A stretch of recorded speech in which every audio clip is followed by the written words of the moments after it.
இதாங்க பிரண்டை பிரண்டை செடி. இது வந்து நான் எங்கள் வீட்டில் இருக்குது, எங்கள் வீட்டில் வச்சுருக்கோம். இந்த பிரண்டை என்ன செய்யணும்னா, ஒரு துண்டு சின்ன சின்ன துண்டாக கட் பண்ணிவிட்டு அது தோல்லாம் எடுத்துடணும். தோலை எடுத்துட்டு அதை வந்து இதெல்லாம் மொத்தமாக போட்டு வதக்கிடணும். வதக்குறது எப்படின்னு சொல்கிறேன்.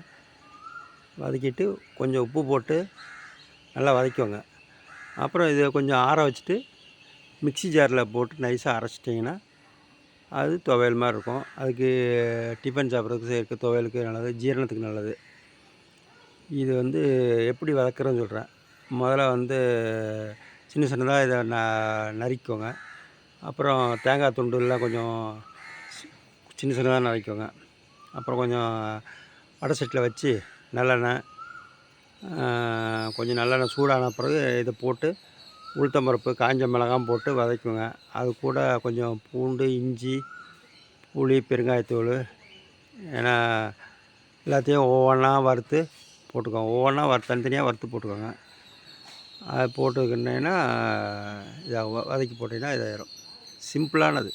ஜஸ்ட் இது கட் பண்ணுங்கள், வதக்குங்க, ஆற வச்சு மிக்சியில் துவையல் மாதிரி செஞ்சுக்குவோம். நல்ல ஜீரணத்துக்கு நல்லது. இது செடி வீட்லேயும் வளர்க்கலாம், நல்லதுங்க உடம்புக்கு. நன்றி, வணக்கம்.